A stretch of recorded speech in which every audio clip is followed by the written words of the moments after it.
Hey, what's up, everybody? It's me, Danae, and I'm here with a message for you. Happy Saturday to you. Hope you're having a fantastic weekend so far. It's a bit gloomy where I am today. I think it even might rain a little bit. But I'm chilling. No consequence at all to me for Saturday. And it is April 27th, 2024. I've been in the habit of saying the date just for, I guess, logging purposes. I don't know. I just feel like it's a good idea to say the date. Shoot, sometimes I think I should say the time because, it's just amazing. For my own, I don't know. It would kind of be like a move of sort of out of pride, I think, to some degree, more than protection, which is why I don't think I'm going to do that. But I will say that sometimes I'm utterly astounded by how I'll record my message, go on about the day, stumble upon some videos, and it's exactly what I just recorded. I'm literally uploading the message from other readers or other spiritualists, and it's affirming for me, to some degree, especially with those that I respect, that I'm like, okay, we in the same vein. But it's a little bit challenging too, because last thing I would ever want is for someone to see the synergy between the messages and get any idea whatsoever that I'm copying or borrowing or biting or nothing like that, because it ain't never nothing like that. It literally astounds me sometimes, and I'm like, damn, I literally just said that, some words and everything, and I know they're not copying me either, because like I said, a lot of times it's my message is just uploading, and I guess that's just how tapped in we all are on a certain frequency right now. So that's why I said I partially want to timestamp, this is at such and such o'clock, just so it's known. But it doesn't really matter. It doesn't really matter. Shoot, it doesn't matter at all. So that's just my pride and ego talking. Chariot card, some successful endeavor on the horizon or behind you. Willpower, strength, victory. Let's see what we got. Maybe from a spirit, some type of spiritual imprisonment with the aid of a release or a breakout from spiritual imprisonment with the Eight of Swords here. Being bound by work. Yeah, there's a strength card. And so the resilience and the will that one has exhibited to not be a slave. Oh my gosh. This is liberation from enslavement or from servitude. I heard slave very clearly though.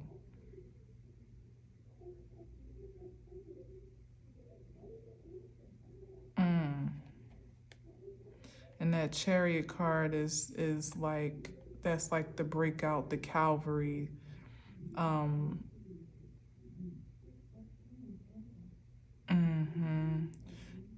It's like a sign of success. That somebody is no longer a slave to the system. Because the Eight of Pentacles is giving work. And usually, in its own right, it's doing work that you want to do. Working in, your purpose. Almost doing something that you would do for free is how I see it sometimes. But with the Eight of Swords, next to that, yeah, it's like some type of servitude or entrapment, or like for working against your will. Yeah, like, yeah, that's been laid to rest. And now perhaps you get to rest, come up out of the fields and the minefields. What the heck? And it's giving me like I don't know why I heard like Paul Revere.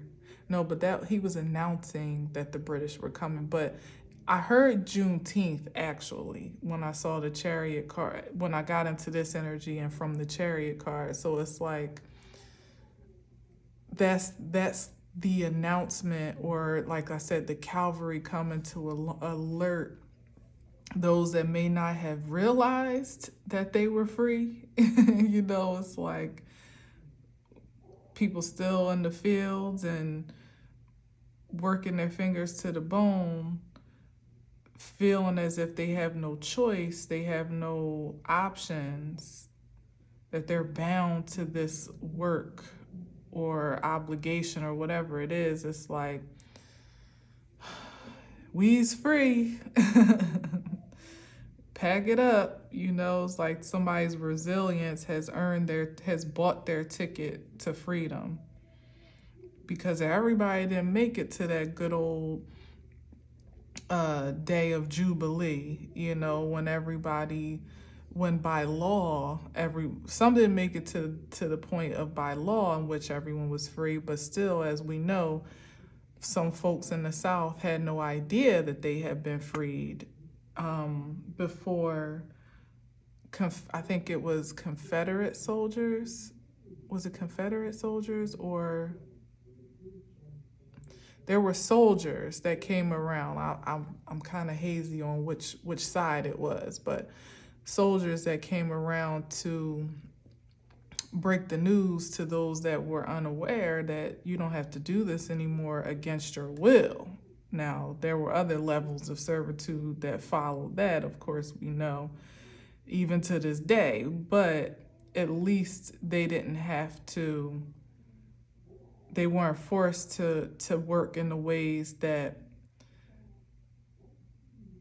they didn't choose to anymore.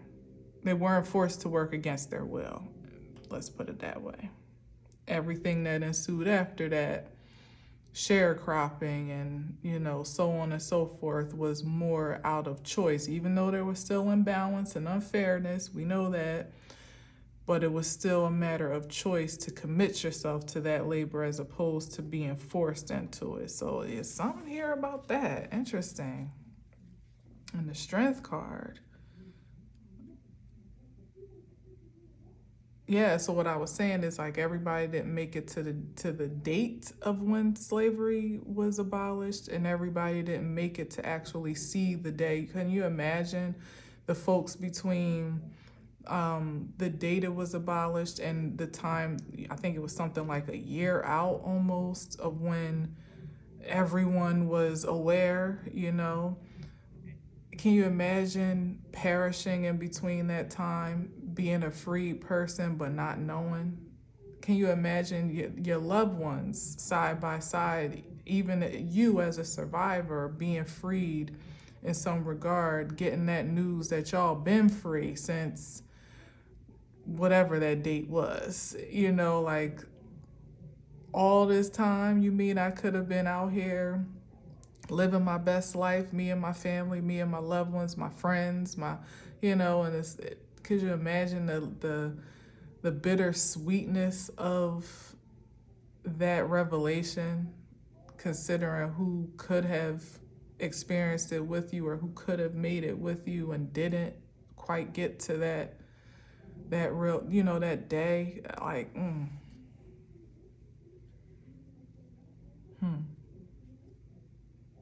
literally resting on the truth under what? Three of Swords, which is trauma, that they didn't get to see the liberation from their incarceration. But could have, though. So I don't know what that means in this regard. But I guess there are no mistakes. Everything happens as it's supposed to. But could you imagine the level of survivor's guilt or remorse that could ensue from that? Two of Cups. And the, Ace of Cups. I see that under here. Ace of Cups and the King of Pentacles. So could be some partnership on the horizon with someone that is quite dependable but loving as well. With the Ace of Cups peak, it's like somebody you might be pleasantly surprised by. It could be like a business arrangement that turns romantic, or a romantic connection that blossoms into something more prosperous, like, a business. It just, it could be either one of those. I'm like, like you can say, yeah, I got you. But the masculine energy here is definitely stable, secure, grounded, dependable, devoted, productive, someone that you could really rely on. But I mean, certainly there is a synergy with feelings here, like being on the same page emotionally with a potential prospect. And then with the Ace of Cups kind of peeking out, I feel like the Ace of Cups is the surprise element, that it might actually present itself to be an opportunity in some other form, like at finding a love interest at work, or collaborating with someone creatively or professionally, and you end up like feeling each other romantically or intimately. Something grows from that. Or like I said, the other way around, where you find some interest in somebody that you like, and part of the attraction is this great quality of being business-minded and focused and practical and responsible and all that good stuff. But there's the love part, it's like the best of both worlds. It's not just one thing or the other, or it's a surprise that one thing leads to the other. Interesting. So what does that have to do with the liberation? Well, maybe this is a new wave of a contract or commitment that is set to emerge from the release of something else that obviously wasn't all that favorable, that maybe you were, dare I say, a slave to, or some type of unwilling or disenfranchised participant in, like a bad relationship, maybe having closed a cycle or ended some unfavorable circumstances, maybe even left a job, quit a job, or left some other professional opportunity that has lost its luster in some way, shape, or form, that you felt tied down with. You felt you had a great deal of, you made a great deal of commitment in that space, but now it kind of feels more, or it started to feel more like a burden, or something that was more obligatory than it was optional, or even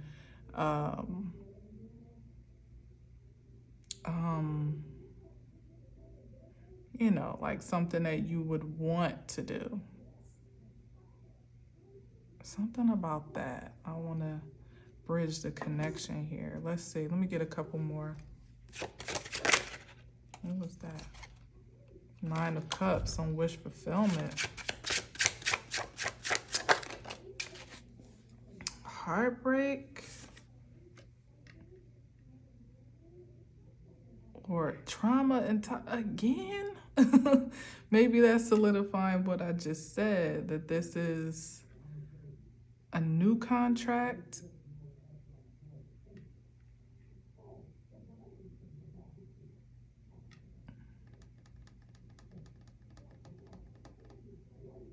Like that Four of Swords, I made mention of the Three of Swords on the wall.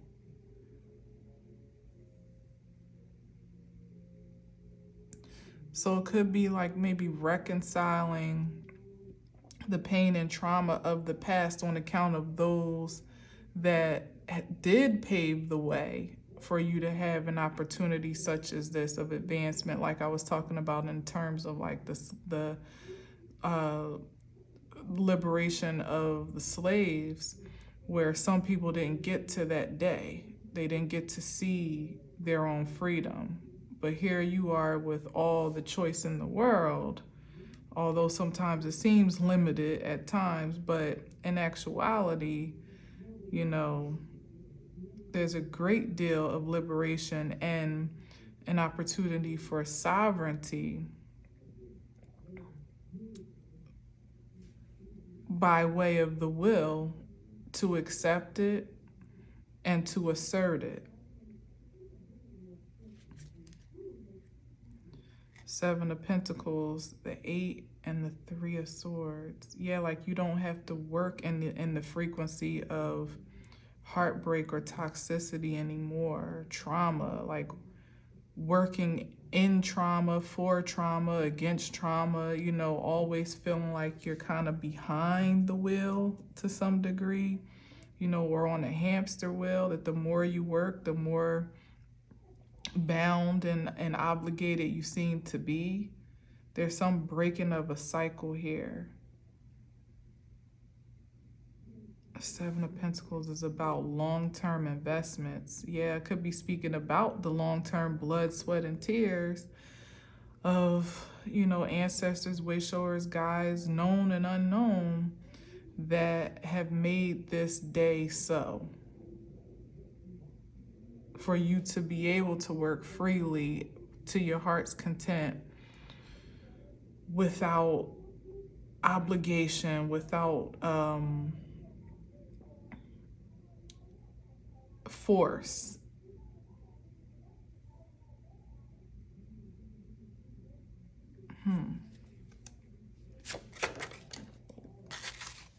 Yeah, moving up over to more peaceful, calmer waters, like a crossover moment. But what are we talking about? I hear you, but I need to hear you.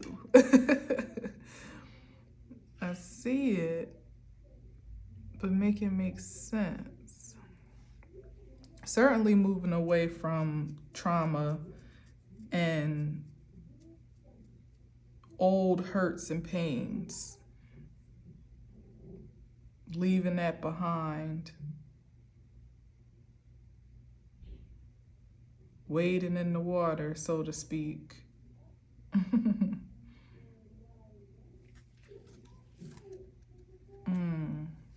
And here's the Calvary that I was speaking of, the Knight of Swords. But is this an aggression against? Because I also saw something, I don't know how true it is, of course, any of it, because it's such ancient history at this time. Not really. It's amazing how recent it really is, but still how ancient it is in terms of like being able to really like confirm the truth.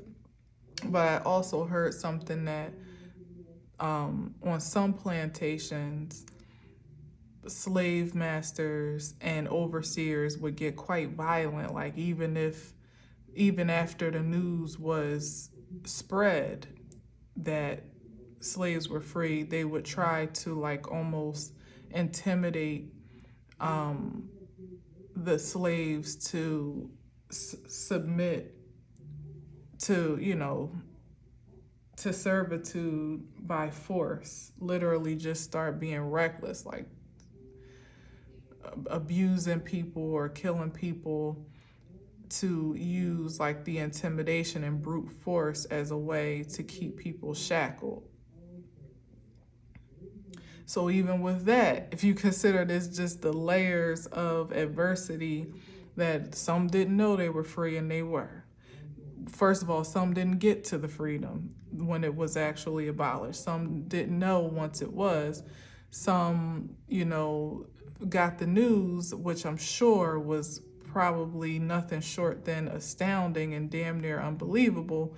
And then some, even with that revelation, were still met with opposition and force and aggression and rage to try to keep them in the same place when they had all rights to cross over, all rights to move on. Okay, so it's something about that energy here but it's more of a deflection, because even as I'm speaking of it, it's like the energies that would try to intimidate you. Consider they were really going out on a limb to cause harm to others and hope that that would be enough to intimidate the rest to just put their heads down and work business as usual. But in actuality, the master and the overseers were always outnumbered on most plantations, so there could have easily have been an uprising against that force to say, man, give me that gun, give me that sword, or, whatever it is they were wielding at the time. Like, we out of here. You can say what you want, do what you want, but it was the mind with the Eight of Swords, that mental space of inflicting trauma or re-inflicting trauma again and again to bring someone to a point of fear of their own freedom that can be effective when, especially if you haven't particularly had any experience being free, really experience what it's like to stand in your own strength and power.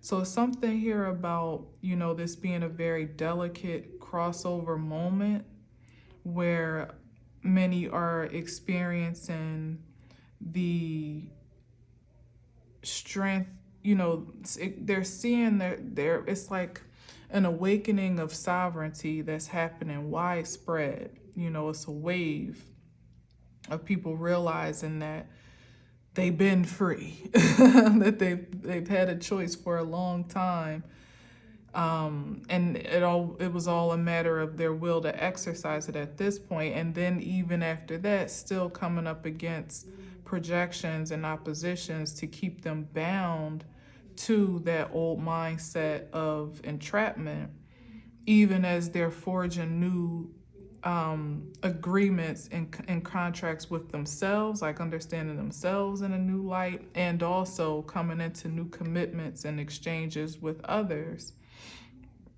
that get it as well, or they are coming into an understanding of it.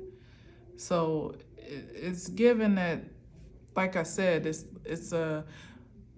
but we can learn from history though, right? Because even as I'm saying it, like I said, it's like hard to know what's true or what is embellished at this point from our vantage point. But regardless of what we know and what we can correlate to what is now, it's kind of been that method of intimidation that's been repurposed over and over again, that just as the people gain their freedom, there's something else slapped on top of that, or at least some other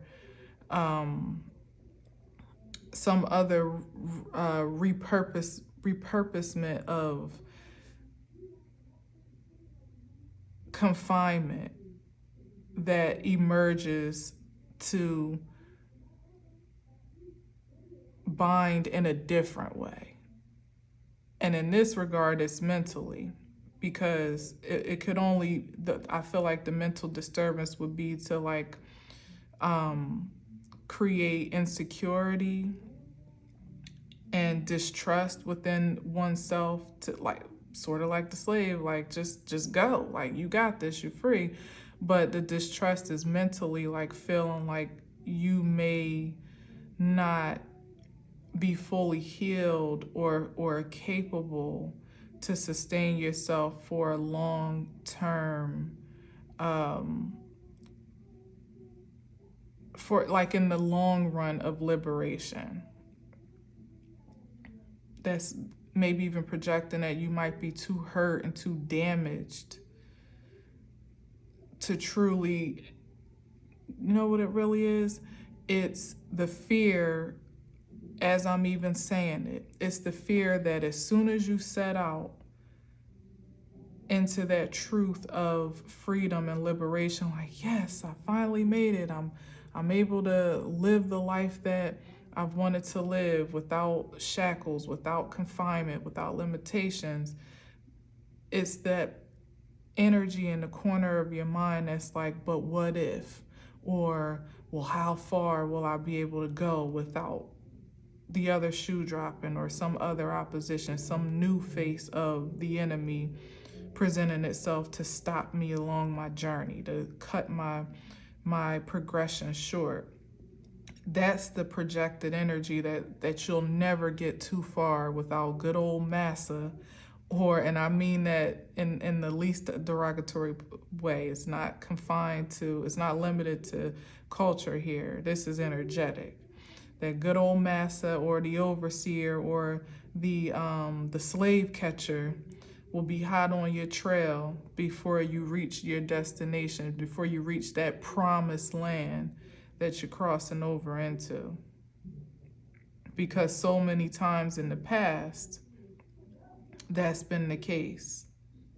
And you also have the memory of those, like I said, it's almost like a PTSD. It is a trauma. It's a trauma because you have the memory of those that never made it, that didn't even get to this point to consider freedom holistically.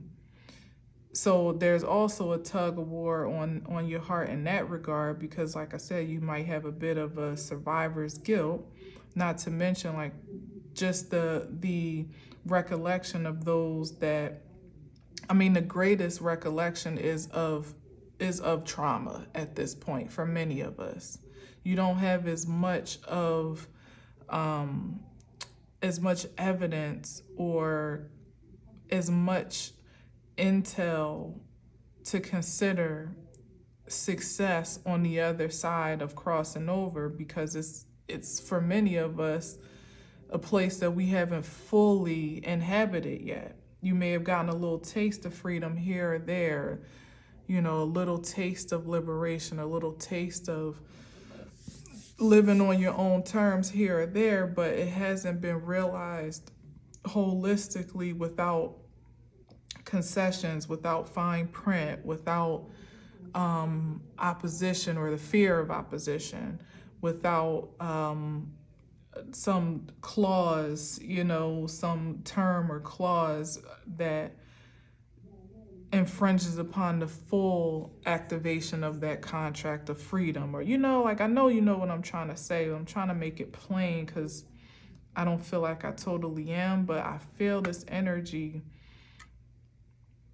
because so many people are moving. It's like I said, that Chariot card is like letting you know that these are not your shackles anymore, that you're free to go, you're free to move about the planet, you're free to live in the reality of liberation without any concession or consideration, even though opposition may position itself to be a factor, it really isn't.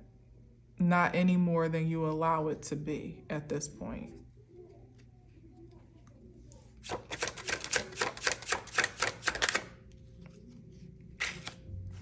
Wow, justice, exactly.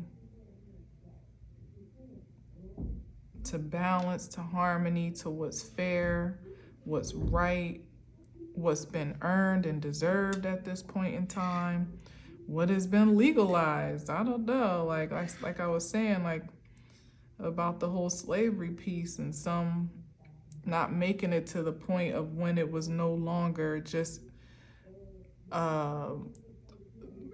woven into the fabric of society, as a law, as a way of life. It's like now having to get used to some new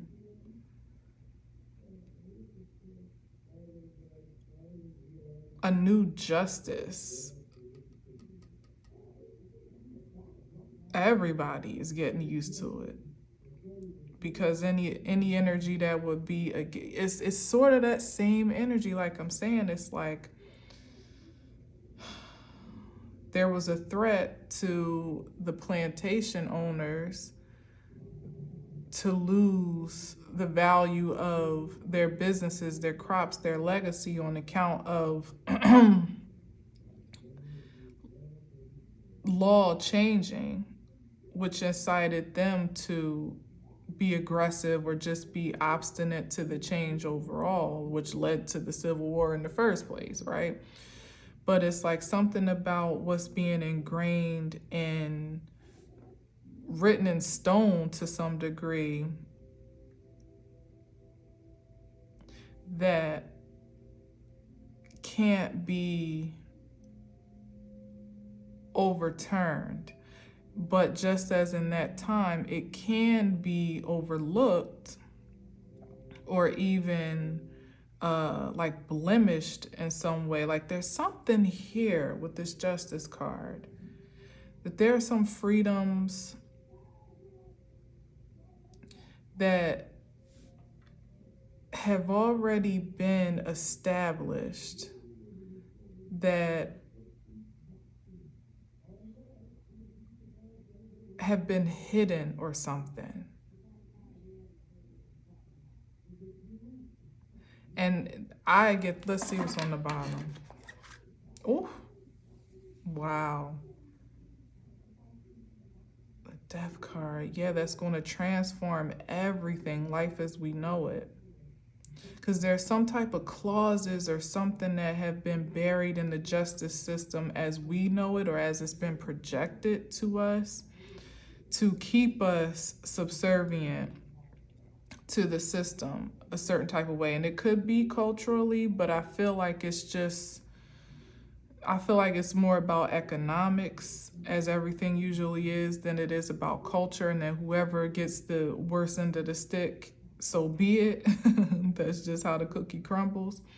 But I feel like there's some universal change that's about to be very transformative in the justice system, that liberates, like maybe taxes or something about taxes, or something about land with the Six of Swords. With this being such a revelatory time, shoot, it could just be overturning every unjust infraction that has kept people bound or limited in a certain way. And when we talking about from slavery to now, that's so much. Like how land has been stolen from people, how the corruption in the justice system overall has just disenfranchised legacies and generations. So maybe some people could be finding out they have inheritances that have been corruptly stolen, or what do you call it, confiscated, or money that has been held up by way of legacies that hasn't been passed down appropriately, that would have, here's the piece, that would have liberated generations to have a better chance at wealth and affluence if it was fairly dispersed.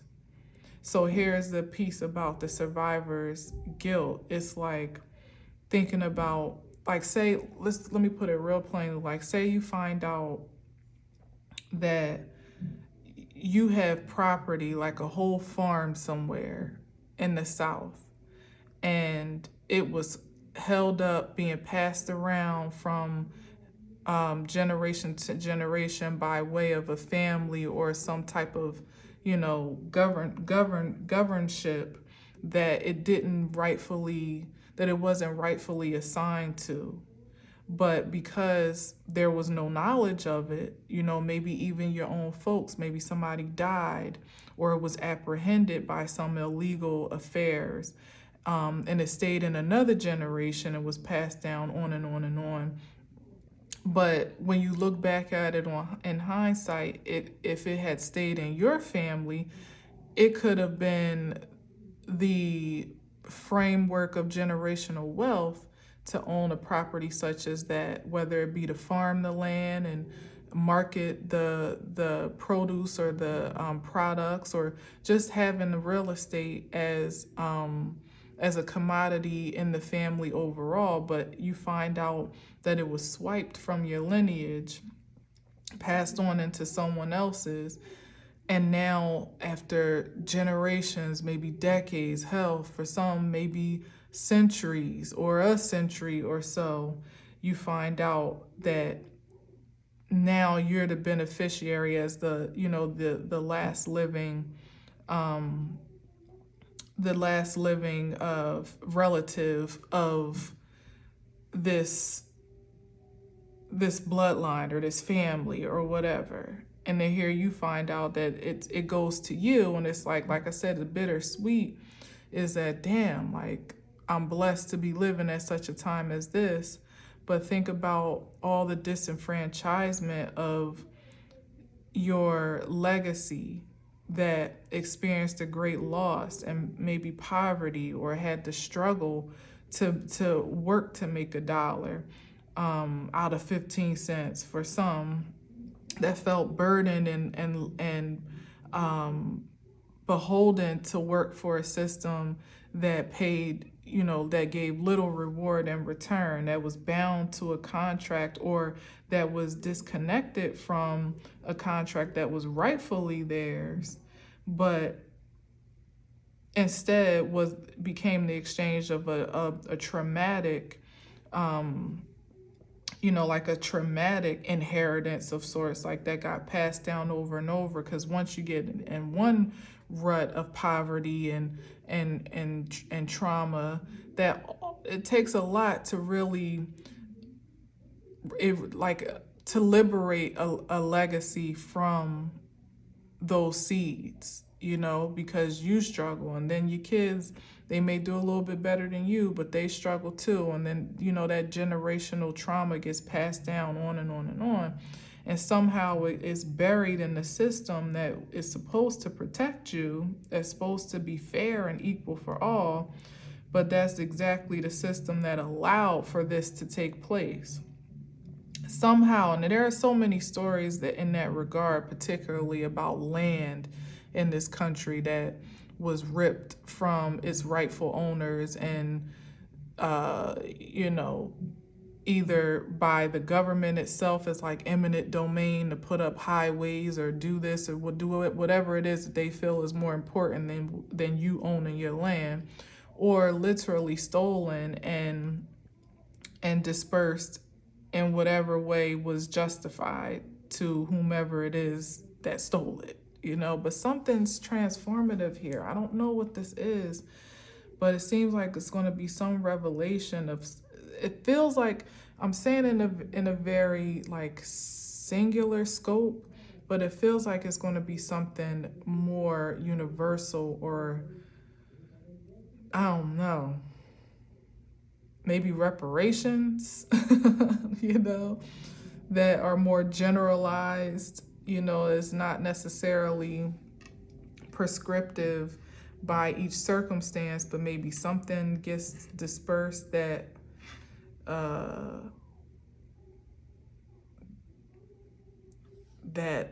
addresses it on a grander scheme.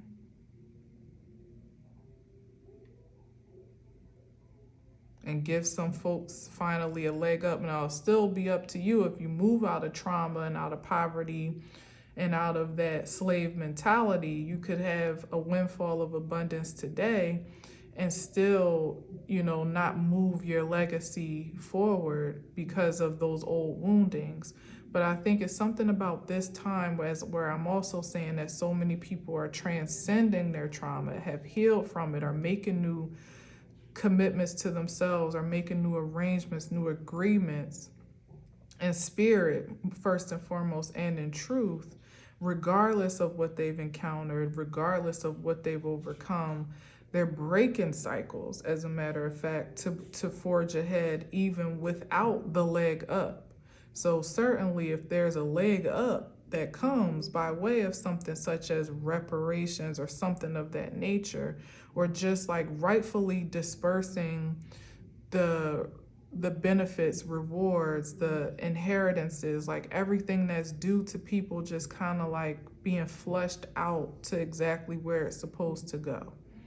That would completely transform society as we know it, life as we know it, not for just for those that are the recipients, but certainly, like, again, on the other side of that, because you think COVID shook people loose to see their true potential, to actually have the resources, the capital needed to create your own corporation, your own foundation, your own, like to really stabilize yourself. Oh, that's gonna change the structure of everything. Deep transformation here. Like the rebirth of a nation. Like, how the video, yeah, exactly. This one came first. You remember the picture, the movie Birth of a Nation? Is the rebirth of a nation that's on the horizon with that death card. Out of poverty, out of imbalance, lack, limitation here for certain. For some, you see how it's like some the haves and the have-nots, but here with the four, it's balanced, it's harmonious, it's having come out of or being the champions for your legacy to come out of this alive to receive the benefits of it now. And like I said, it's bittersweet, because you can't help but think like, damn, like pour out a little liquor for the for the homies that didn't make it. But it's like, but you here though, and somehow even you rising to this occasion and this achievement is redemptive for those that didn't make it. Because if it wasn't for their blood, sweat, and tears, and this could be your most immediate ancestors, and the ones, like I said, that you don't even know, and the ones that may not even be blood on top of that, but for those that kind of paved the way, the trail of tears here.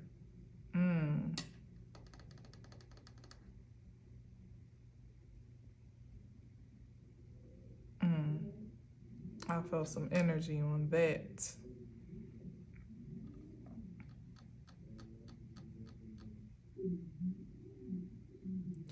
Maybe perhaps like a true revelation of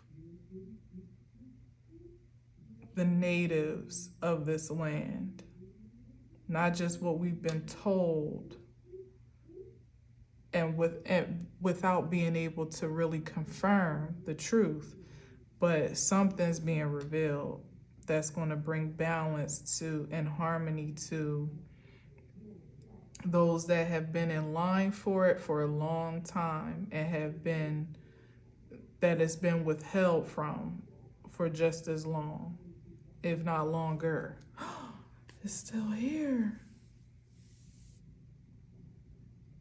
It's back here. I think I gotta take that out because it's here again. And I shuffled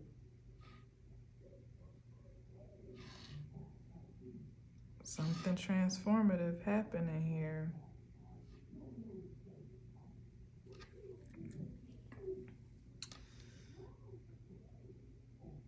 High standards and healthy boundaries is what I'm reading from the Seven of Wands.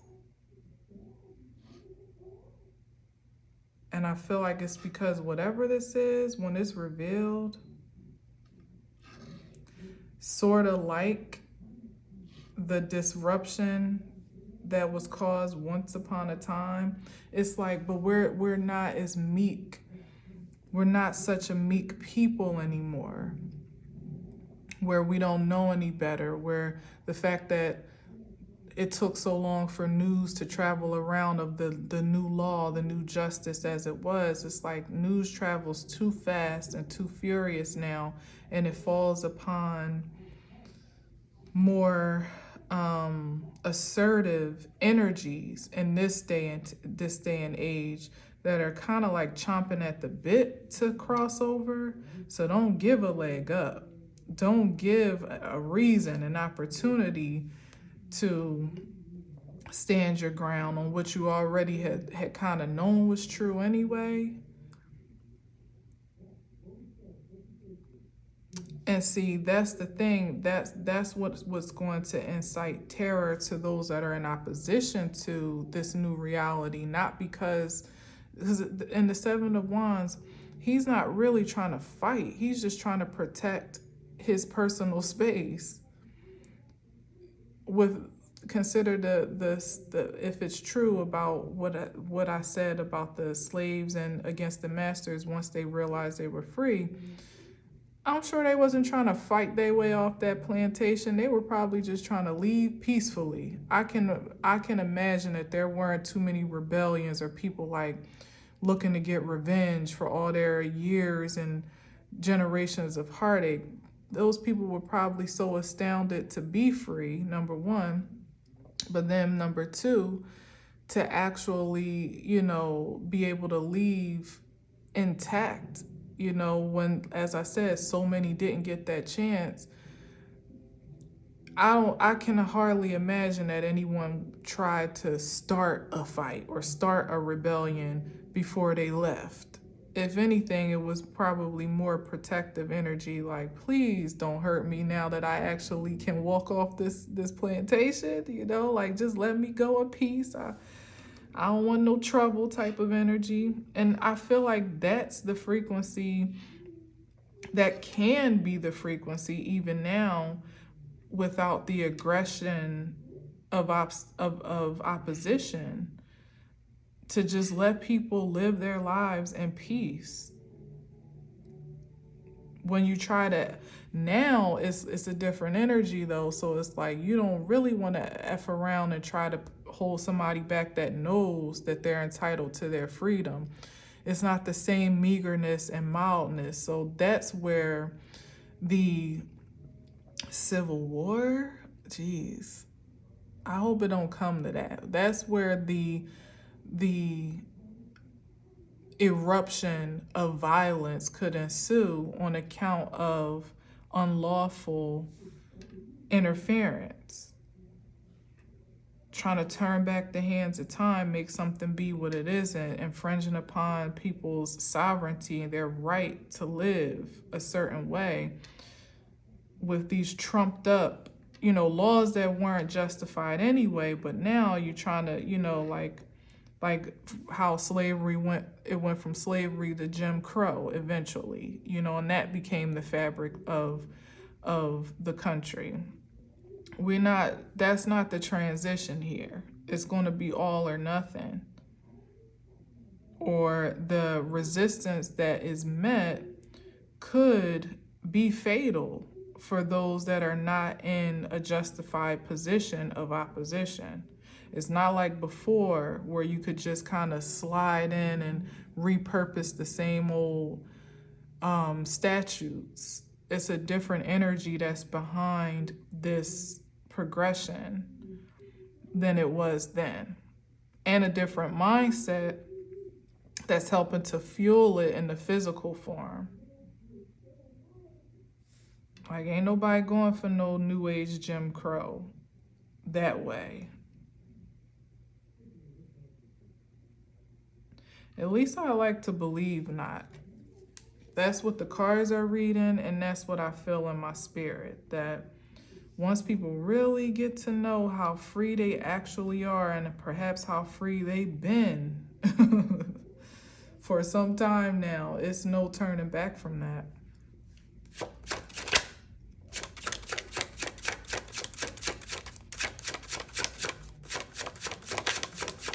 Get two more and then two more. Wow. Wow. Transformative power right here in a completely new empire.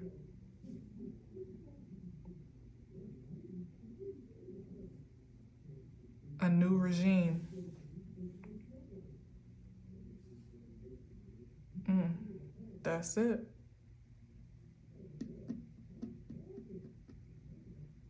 Ain't nothing here about rewinding time or repurposing the old. Mm-mm. The powers that were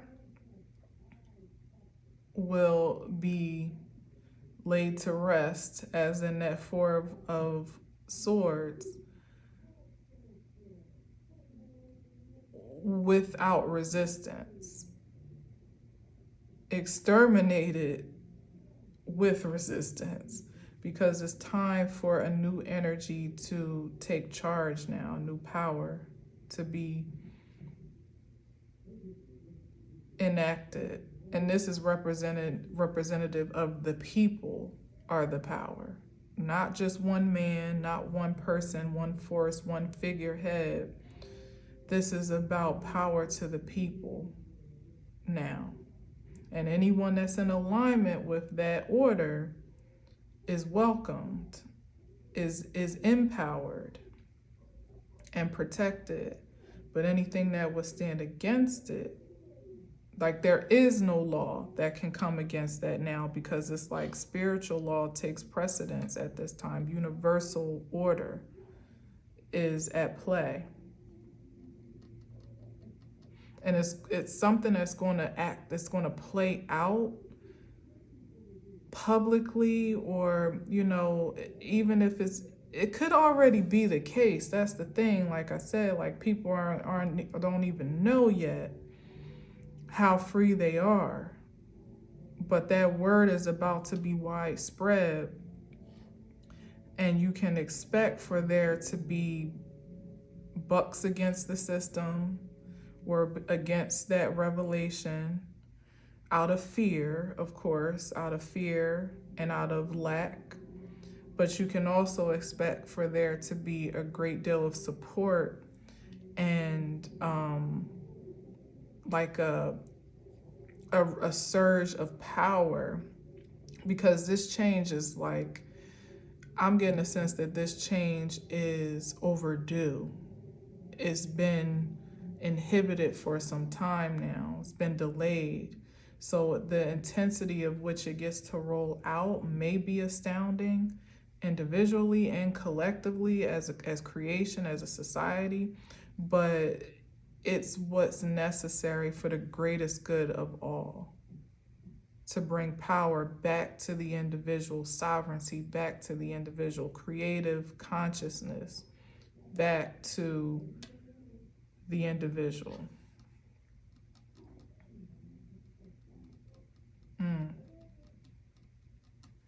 That's so crazy how that came out. Interesting. Yeah, happy times will be here, though. Celebration of Three of Cups. It's a good change. Like I said, can you imagine you on a plantation and some soldiers come and tell you you don't have to do this no more? Like, could you imagine the type of party you would have that night?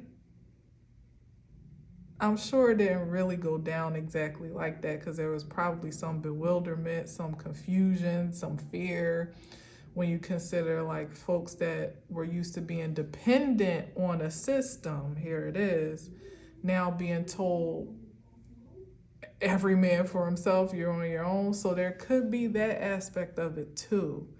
But I feel like, even presently, where it's like, what do you mean I'm in charge of myself? I govern myself, or, there is no governing body anymore. Go, I don't know, to knock on wood or to chop it down. I don't know which one.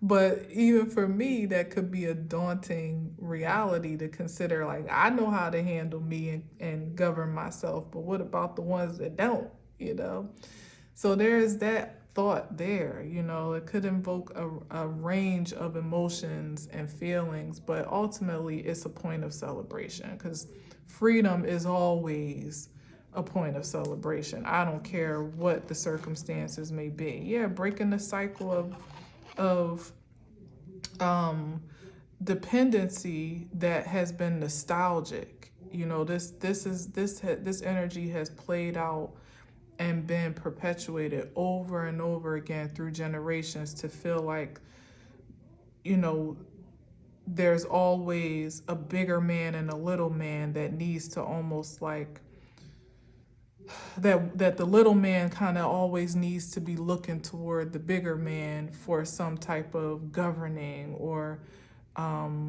supplement or care or protection or I don't know, like all types of stuff. It's a codependent relationship is what it is. That's being purified, and here's the renegotiation here. It's matured now. It's evolved now.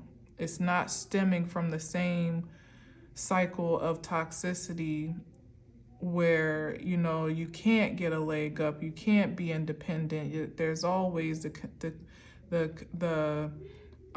propensity to be dependent on something or someone else. It's like now everyone is finding that footing, or at least the playing ground is being leveled to make it fair for everyone to find it. It hasn't been fair.